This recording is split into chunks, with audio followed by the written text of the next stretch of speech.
कौन सा गाना आपका था जो कि आपको जिला स्तरीय से लेकर राष्ट्रीय लेवल तक पहुंचा दिया? वह गाना दर्शकों को सुनाने का प्रयास करेंगे। आपको वह स्थान प्राप्त कर कैसा महसूस हो रहा है? आप केंद्र सरकार को क्या अनुभव देना चाहते हैं और आपको क्या गर्व महसूस हो रहा है? मेरे तरफ से कि आपने एक युवा महोत्सव के तहत आपने उच्च वर्गीय स्थान प्राप्त किया और अपने स्टेट लेवल पर सिलेक्शन किया। वो सिलेक्शन आखिर आप किस कारण हुआ? मैं पुरुषोत्तम विश्वकर्मा।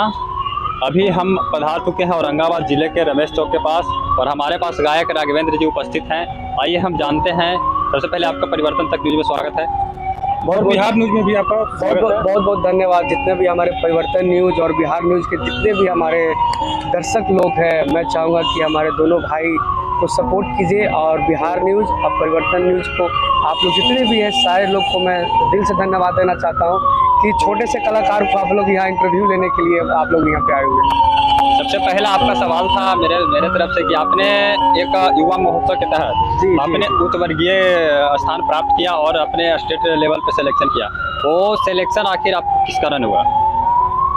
पहले तो मैं जिला स्तरीय से हुआ था मेरा सिलेक्शन। इसके बाद मैंने जिला स्तरीय से छोड़कर हम लोग का सिलेक्शन स्टेट लेवल का हुआ और स्टेट लेवल से होकर फिर हम लोग नेशनल तक गए। नेशनल तक जाने के बाद हम लोग को चौथे स्थान प्राप्त हुआ पूरे भारत में।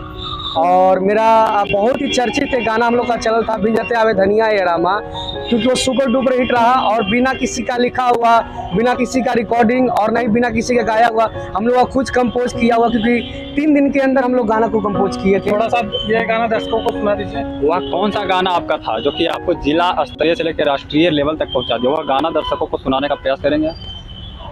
मेरा गाना था हम लोग का बहुत ही पारंपरिक गाना था, होली गीत, जिसको सारे लोग मतलब सारे देश ये पारंपरिक होली को जानते हैं। मेरा मुखड़ा आप लोग के बीच में सुना दे रहे हैं। अरे भिंजती आवे धनिया ये रामा, भिंजती आवे धनिया ये रामा, भिंजती आवे धनिया ये रामा, भिंजती आवे धनिया ये रामा, किया रे रामा रिम झिम के बरसे फुहरवा, भिंजती आवे धनिया ये रामा, किया हे रामा रिम झिम के बरसे फुहरवा, भिंजती आवे धनिया ये रामा। और यही हम लोग का लोकगीत कहिए या होली का गीत समझिए, हम लोग का सुपर डुपर हिट रहा, क्योंकि पूरे भारत में 28 जगहों से आप लोग आए हुए थे, सारे देश से आए हुए थे और हम लोग को वहाँ पे चौथा स्थान पर हम लोग को मिला गया। और वहाँ पे हम लोग जब वहाँ पे एंट्री किए थे तो 1 घंटे पहले माननीय हम लोग को जो प्रधानमंत्री नरेंद्र मोदी जी हैं वो हम लोग के पास में लोग बैठे हुए थे, कुछ खास बातचीत हम लोग के साथ में किए हुए हैं और चौथे स्थान पर हम लोग प्राप्त किए और जो कि हम लोग सम्मानित कर किए हैं। हम लोग के बेंगलोर के मुख्यमंत्री, नाम तो शायद याद नहीं है, उन्होंने हम लोग को सम्मानित किए थे। आपको वह स्थान प्राप्त कर कैसा महसूस हो रहा है? आप केंद्र सरकार को क्या अनुभव देना चाहते हैं और आपको क्या गर्व महसूस हो रहा है? देखिए, मैं तो एक छोटा सा कलाकार हूँ भैया। मैं तो वहाँ तक जाने के लिए मैं तो बहुत कड़ी से कड़ी मेहनत किया था।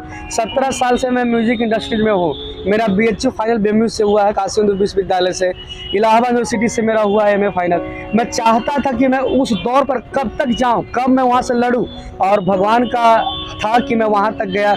और मैं कला संस्कृति मंत्री से मैं कहना चाहूँगा कि जो भी हम लोग के कलाकार के नेशनल तक गए हुए हैं या जो भी हम लोग को कलाकार को सपोर्ट करते हैं, मैं चाहूँगा कलाकारों के लिए एक ज़रूर हम लोग के लिए यहाँ पे कुछ ना कुछ हम लोग संस्थाएं खोलाएं और यहाँ ऑडिटोरियम रूम खोले और उसमें हम लोग जाके प्रैक्टिस करें। जो भी गरीब कलाकार है सारे लोग मिलकर वहाँ जाकर प्रैक्टिस करें। जिसके पास कुछ भी नहीं है, पैसा वगैरह कुछ भी नहीं है, तो मैं हाथ जोड़कर विनती कर रहा हूँ कि जहाँ भी हमारे आवाज़ जहाँ तक जा रही है, प्लीज़ आप लोग कला संस्कृति मंत्री जी महोदय, निवेदन है कि एक ऑडिटोरियम रूम औरंगाबाद में खुलना चाहिए। इसीलिए मैं आप लोग से हाथ जोड़कर विनती कर रहा हूँ। अच्छा, आप एक गाना ऐसा सुनाइए जो आपका वह गाना पूरा वायरल हुआ था। वह कौन सा गाना था, बुलाने का कोशिश करेंगे। अरे कि जल्दी से आई रानी, देर काह करतनी, अरे भल ही सिंगार भैनी, अरे मनवा न लगेला, अरे भल ही सिंगार भैनी, अरे मनवा न लगेला, अरे जाके तू परदेश में काहे तू भुलावेला, जाके तू परदेश में काहे तू भुलावेला। और मेरा बता देना चाहता है कि मेरा जो पहला एल्बम आया हुआ था, तो क्योंकि देखिए अश्लील तो हम लोग के बीच में चलते रहता है, लेकिन आप जो आप भी गाते हैं? अरे भैया हम कहाँ गाते हैं, ऐसा बात है, चलते चलते रहता है। मैं बोल रहा हूँ, इसका जवाब मैं दे रहा हूँ, आप जवाब देने से पहले ही बोल दिए। आप जब भी मेरा 2015 से मेरा उठाइए एल्बम, जो भी अश्लील निकल जाता है आप बोलिएगा। मेरा एक गाना जातिवाद पर आया था, बेटा ही भगवान के, जिन्होंने 2.3 के खिलाई गया था और बहुत ढेर सारे लोग उनको सपोर्ट किए थे। और उस टाइम लोग का फोन आया मेरे पास कि सर आपसे रिक्वेस्ट है कि जातिवाद गाना मत गाइए, आपका आवाज बहुत अच्छा है, भगवान करे आप खुद तरक्की करें। उस दिन से मैंने न जातिवाद गाया और न ही अश्लील पर गाना गाया। अब जो भी उठा के 2017 से देखेगा मेरा एल्बम, सब एक लोकगीत की तरफ से हम लोग का आता है और कभी भी अश्लीलता कभी भी नहीं, मेरा एल्बम उठा कर देखेगा कभी भी अश्लीलता नहीं आ पाएगा। अच्छा, जो लोग गा रहे हैं उनके लिए आप क्या संदेश देना चाह रहे हैं? हम तो कुछ नहीं देना चाह रहे हैं। हम जो भी अश्लील गा रहे, एगो संतोष रेणु जी हैं, वो क्या क्या हिंदुओं के बारे में बोल रहे हैं, उनको मैं क्या बोलना चाहूंगा। वो खुद अपने गायक हैं, अब खुद गायकी छोड़ के आ रहे हैं अथी में, नेशनल पॉलिटिक्स में आ रहे हैं, तो उनको क्या कहा जाए, गायक कहा जाए या पॉलिटिशियन कहा जाए? राजनीतिक तो हाँ। दूसरी बात, कलाकार को कभी भी राजनीति के फिर में नहीं पड़ना चाहिए। और जातिवाद जहाँ तक हुआ, वो जातिवाद बढ़ाने वाले पवन खेसारी नहीं है, ये जातिवाद बढ़ाने वाला पब्लिक है, जो कि हमारे दोनों हिंदू राजपूत को काटने में लगे हुए, जादव राजपूत को। ये पब्लिक को मैं दे रहा हूँ। अब सब चीज बता देना चाहता हूँ। पब्लिक तो कलाकार के लिए भाई भगवान नहीं है, लेकिन मैं आपसे एक बार और निवेदन करना चाहता हूँ, ये परिवर्तन न्यूज और बिहार न्यूज की तरफ से, कि जो आप लोग पवन खेसारी को अब जो कह रहे हैं कि वो लोग जातिवाद बनाते हैं, तो भैया रिक्वेस्ट है आप लोग से कि उन लोग अपने मिल जाते हैं, दोनों अपने मिल जाते हैं, लेकिन मरते कौन है? यादव और राजपूत।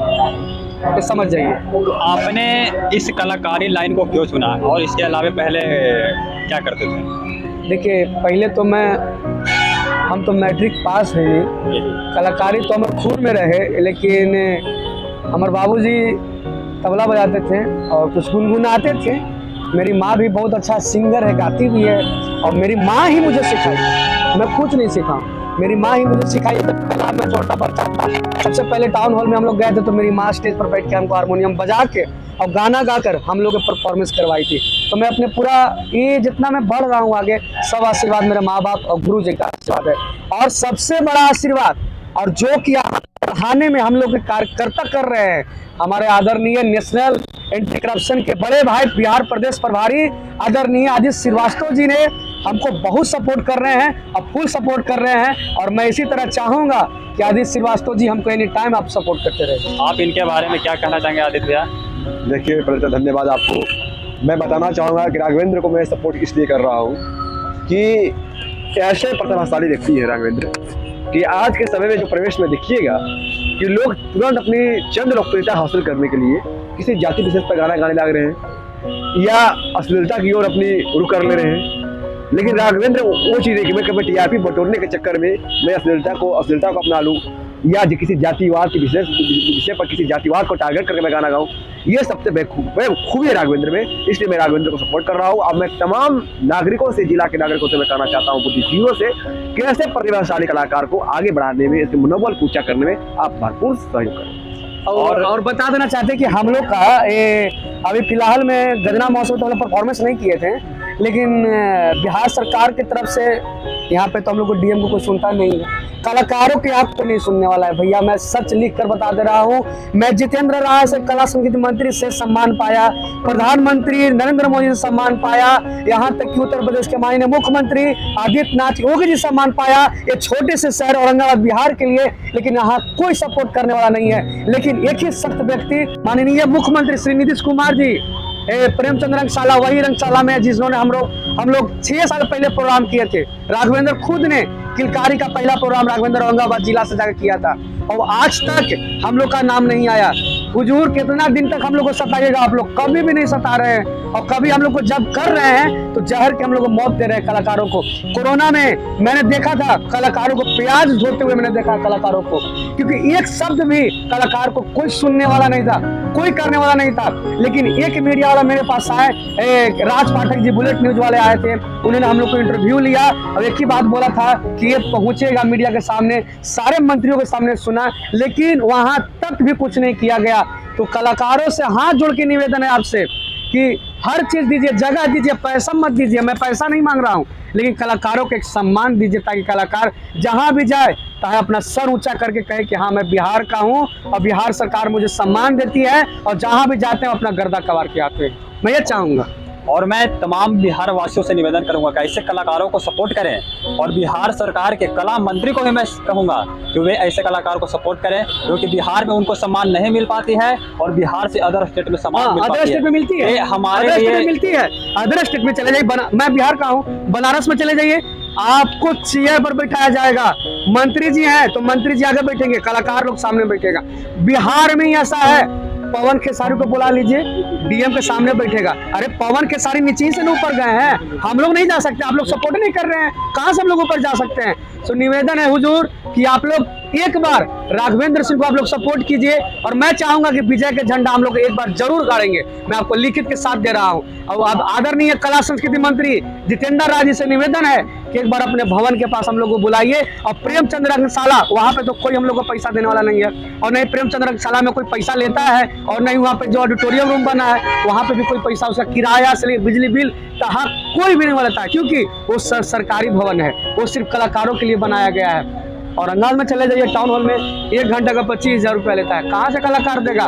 कलाकार मर रहा है भूखे, नहीं म्यूजिक टीचर का वैकेंसी निकल रहा है और नहीं कुछ निकल रहा है। सिर्फ कलाकार कहाँ जा रहा है?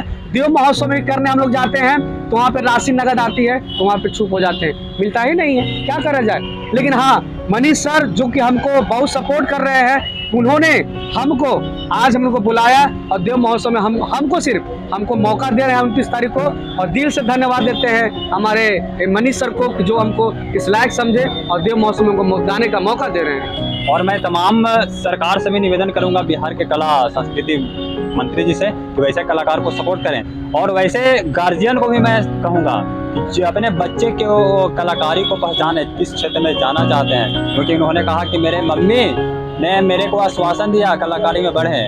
और बाकी नागेंद्र जी का जवाब में हम लोग दोनों का प्रयास कैसा रहा, आप कमेंट सेक्शन में कमेंट करके जरूर बताएं। और इस कलाकार के बारे में क्या सोचते हैं आप जरूर कमेंट सेक्शन में कमेंट करके जरूर बताएं। और इसी वीडियो के साथ बने रहें अगले वीडियो तक।